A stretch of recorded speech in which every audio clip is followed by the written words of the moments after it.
Hello भाई, ये जो लोग पहले खड़े हैं पहले उनसे गुजारिश है बैठ जाए। रुको ना यार 2 मिनट, अरे 2 मिनट रुको ना यार, क्या लगा। जो लोग खड़े हैं पहले बैठ जाए। अब आप लोगों के दरमियान में इम्तियाज जलील साहब आप लोगों के दरमियान।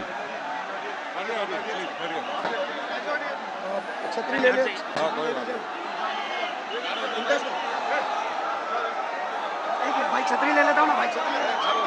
अस्सलाम वालेकुम व रहमतुल्लाहि व बरकातुहू।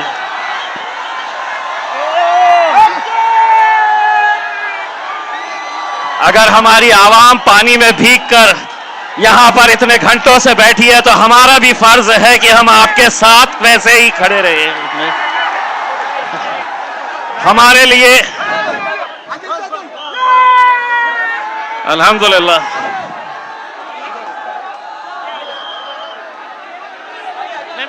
मैं हल्का हूं सब। मैं हल्का एक के ऊपर एक रख दो। अरे नहीं, अच्छा माइक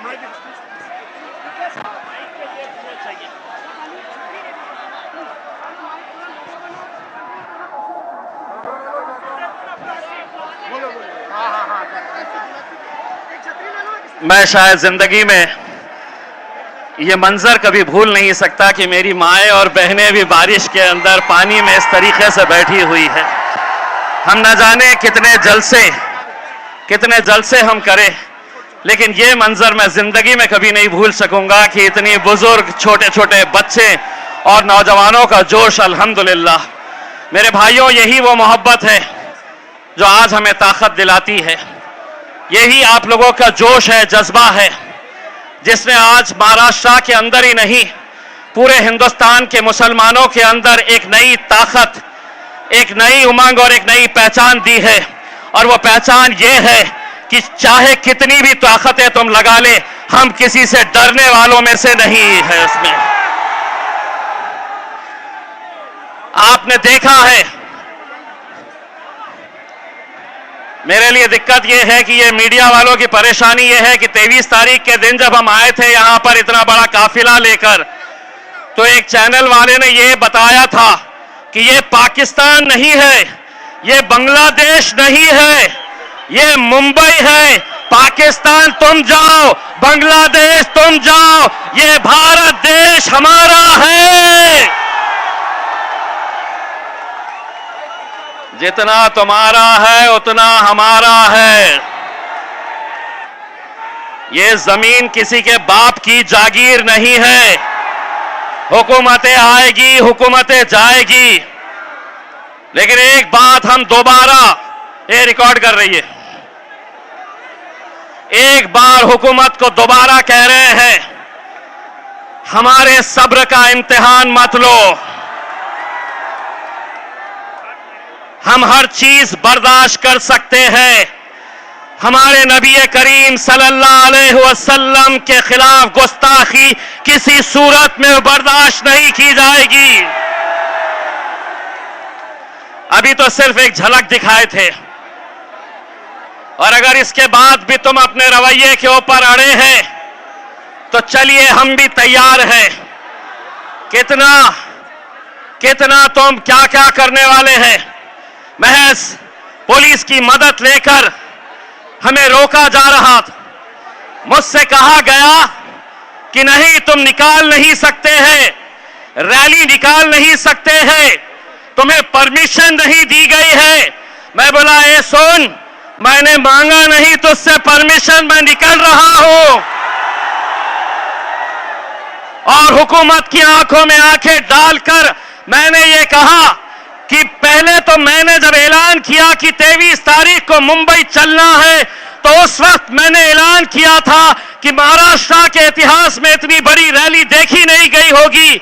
लेकिन जिस दिन निकलने का वक्त आया, सुबह सुबह मीडिया वाले आए, तो मैंने उन्हें एक बात बताया, और उन्हें यह बताया मैंने कि हिंदुस्तान के तारीख के अंदर इतनी बड़ी रैली मुसलमानों ने कभी निकाली नहीं होगी जो आज अल्हम्दुलिल्लाह तुम्हें देखने को मिलेगी।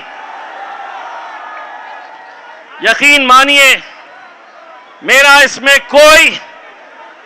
इसमें कोई ये नहीं है।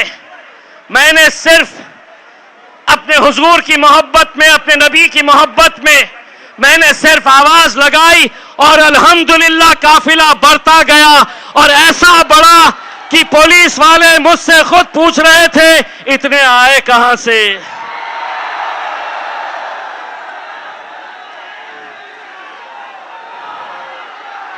मैंने उस रैली के बाद मुझे कोई गुलबर्गा कर्नाटक से फोन करता है कि इम्तियाज भाई हमारी 40 गाड़ियां तैयार है। कोई उत्तर प्रदेश से, कोई गुजरात से कहता है कि आवाज दो हम पहुंच जाएंगे। आज मैं हुकूमत को आवाज दे रहा हूं, सुधर जाओ। इसमें सौदा नहीं होगा, किसी तरह का कोई समझौता नहीं होगा। मुझे इस बात का बड़ा अफसोस है कि उस रैली के बाद जो हमारे अपने हैं, जो अपने आप को मुसलमान कहते हैं, जिन्हें मालूम है कि मुसलमानों के लिए हमारे नबी करीम सल्लल्लाहु अलैहि वसल्लम, हम उन्हें अपनी जान से ज्यादा मोहब्बत करते हैं, उनके लिए जान कुर्बान करने के लिए तैयार है। उन्होंने मीडिया से कहा कि नहीं, ये जो इतने सारे लोग आए हैं इन्हें सियासत करना है, इन्हें राजनीति करना है। अरे मेरे आका के नाम के ऊपर ऐसे सौों से कुर्सियां कुर्बान करेंगे हम, कोई फर्क नहीं पड़ता। 22 तारीख की रात मुझे यह बताया गया कि इम्तियाज भाई इतना बड़ा आप रिस्क मत लीजिए। पहले आप खासदार थे, मेंबर ऑफ पार्लियामेंट थे, आपकी हिफाजत करने की जिम्मेदारी सरकार की थी। आप इतने सारे लोगों को लेकर निकल रहे, अगर कुछ हो गया तो आपके ऊपर आएगा। मैंने कहा ये जितने लोग चल रहे हैं ये सिर्फ एक आवाज के ऊपर चल रहे हैं और वो आवाज यही है कि तेरा मेरा रिश्ता क्या, तेरा मेरा रिश्ता क्या। ये सोच रहे थे कि तुम ही लगाओगे। अरे अल्हम्दुलिल्लाह इसके लिए हम अपनी जानें कुर्बान कर सकते हैं। सुनो, इसके लिए हम अपनी जानें कुर्बान कर सकते हैं। तो एक मर्तबा जाकर एकनाथ शिंदे, देवेंद्र फडणवीस, अजीत पवार, वो रामगिरी का गला पकड़ के बाहर लाओ, नहीं तो हमको बताओ। कोई भी भगवा चोला पहनकर मैं साधु, मैं महाराज, और हद तो ये हो गई मुख्यमंत्री साहब, आप महाराष्ट्र के मुख्यमंत्री हैं, आप किसी एक जात के और किसी एक धर्म के नहीं हैं, मेरे भी मुख्यमंत्री हैं आप। लेकिन मुख्यमंत्री एकनाथ शिंदे कितने होशियार हैं, अब मैं आपको बताता हूं। जब ये रामगिरी ने हुजूर के खिलाफ गुस्ताखी की तो दूसरे ही दिन एकनाथ शिंदे आए, उसको बाजू बिठाया और उन्होंने कहा मराठी में, तुमच्या केशाला ही हाथ लावू देणार नाही, तेरे बाल को भी धक्का नहीं लगने देंगे। 2 दिन पहले मैंने उसकी तस्वीर देखी तो पता चला वो तो गंजा है, टखला है, बाल ही नहीं है। आप गौर से उसकी तस्वीर देखो, टखले को बोल रहे तेरे बाल को भी धक्का नहीं लगने देंगे। वाह, आप समझे ये कौम मुर्दार हो चुकी है, इनमें जान बची नहीं है, इनके तरफ से कोई बोलने वाला नहीं है, इनकी तरफ से कोई आवाज उठाने वाला नहीं है। अरे हमने तो सिर्फ एक छोटी सी झलक दिखाए। जिस दिन दोबारा ये ऐलान करेंगे, कोई इसके अंदर हम नहीं चाहते हैं कि कोई राजनीति का झंडा इसमें आए, किसी पार्टी के बैनर के तले नहीं, लेकिन मैं इस महाराष्ट्र के और इस मुल्क के मुसलमानों से हाथ जोड़कर यह अपील करना चाहता हूं, कब तक हम इस तरह बटे रहेंगे? अगर आज इस हद तक बात पहुंच चुकी है कि हमारे नबी के खिलाफ भी अगर गुस्ताखी खुलेआम हो रही है और हम अलग अलग उसमें बटे हुए हैं, मेरे भाइयों, एक बार बाहैसियत मुसलमान हमको एक ताकत बनकर खड़े रहना है। तुम रहो किस जमात में रहना चाहते, किस पार्टी के अंदर रहना चाहते हैं, तुम रहो, लेकिन इस मामले के अंदर अगर एक आवाज बनकर खड़े रहे, यकीन मानिए इस कौम के अंदर इतनी ताकत है कि अच्छी अच्छी हुकूमतों को यह झुका सकती है। मेरे भाई, हमसे हमारे दूसरे गैर कौम के लोग पूछते हैं कि आखिर आपके मोहम्मद पैगंबर मुस्तफ़ा सल्लल्लाहु अलैहि वसल्लम आपके लिए क्या मायने रखते हैं? तो मैं उनसे सिर्फ यही कहता हूं, हमने आंखों से देखा नहीं है मगर, हमने आंखों से देखा नहीं है मगर उनकी तस्वीर सीने में बसाए हुए है। हमने आंखों से देखा नहीं है मगर उनकी तस्वीर सीने में बसाए हुए है। मेरे भाई, उस पर कार्रवाई नहीं हुई इस रामगिरी के ऊपर, तो महाराष्ट्र के छोटे छोटे प्यादे, इतने छोटे कि जिस दिन हम तय कर लेंगे तो इंशाअल्लाह उसको लपेट के असद भाई की शेरवानी में डाल के हैदराबाद भेज सकते हैं। इत्तू सा और वो समझ रहा है कि मैं कुछ भी बोलूंगा हुकूमत मेरा साथ देगी।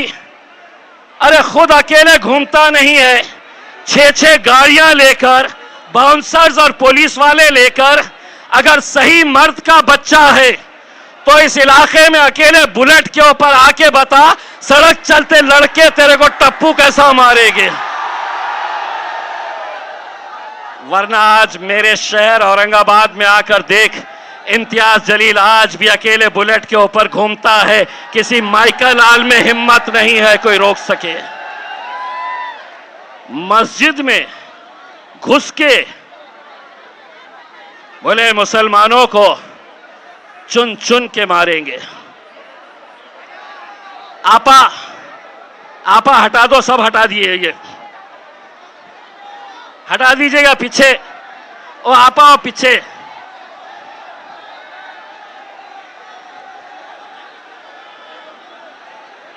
चलिए कौम के नाम के ऊपर थोड़ा भीग जाया जाए, कोई फर्क नहीं पड़ता है उसमें। तो इस तरह के बयानात होने के बावजूद भी मैं आज हुकूमत से यह सवाल कर रहा हूं, क्या इस तरह का बयान अगर हमारे मुंह से, हमारी जबान से निकलता तो शायद ये ग्राउंड छोड़ने से पहले खाकी वर्दी वाले आके हमारे सामने खड़े हो जाते। चलिए आप पे केस हो गया, चलिए आपको पुलिस लेने के लिए आई है। हम यही कहना चाहते हैं कि सियासत के अंदर अगर आप इतने घटिया तरीके के ऊपर आ गए हैं सिर्फ अपने राजनीतिक मफाद की खातिर, ये मुल्क हमारा है, ये मुल्क आपका है, हिंदू मुस्लिम सभी लोग एक साथ मिलकर रहते हैं, यही हमारी खूबसूरती है इस मुल्क की। लेकिन सिर्फ उस सियासी कुर्सी पर बैठने के लिए अगर आप इस तरह की घटिया राजनीति करेंगे, कुछ भी कहेंगे, कुछ भी बोलेंगे और आप ये समझेंगे कि हमें सुनना है, हम सिर्फ सुनने का काम करेंगे, तो एक बात फिर से सुन लो, एकनाथ शिंदे साहब, देवेंद्र फडणवीस जी, अजीत पवार, शरद पवार, उद्धव ठाकरे, नाना पटोले और पिल्लो,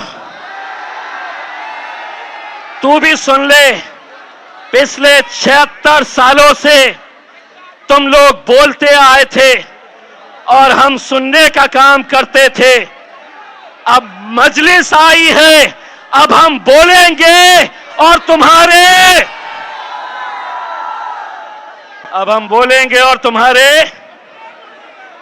अब्बा को याद करो, उनके तुम्हारे बाप को भी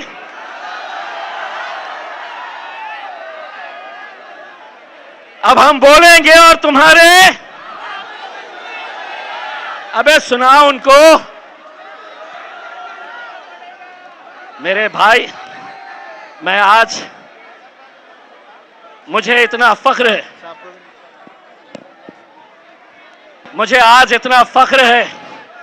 मुझे आज इतनी खुशी है कि मेरे कायद बैरिस्टर असदुद्दीन अवैसी साहब जब होटल से निकल रहे थे तो उन्हें बहुत सारे लोगों ने कहा कि साहब बारिश बहुत तेज हो रही है, आज जलसा करना मुमकिन नहीं है।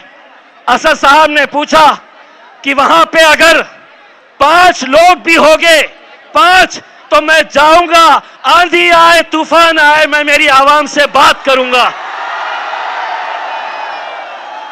ये जज्बा किसी में नहीं है मेरे भाई। हम भी आपकी तरह भीगने के लिए आए, लेकिन माइक वाले ने कहा कि साहब अगर माइक हमारा भीग गया तो ये माइक बंद हो जाएगा, तो इसलिए इसका सहारा लेना पड़ा। वरना ये तय कर लो, अगर आप धूप में बैठेंगे तो हम भी धूप में बैठेंगे, आप बारिश में बैठेंगे तो हम भी आपका बारिश में साथ देंगे। बस मैं आप लोगों से जाते जाते असद साहब को यहां बुलाने से पहले एक नारा चाहता हूं, तेरा मेरा रिश्ता क्या, तेरा मेरा रिश्ता क्या, लब्बैक लब्बैक लब्बैक। मीडिया वालों ने मुझसे पूछा इसका मतलब क्या होता है, मैं बोला बहुत दिनों के बाद तुमको समझ में आएगा क्या होता है करके उसने जोरदार तालियों से मेरे कायद बैरिस्टर असदुद्दीन अवैसी साहब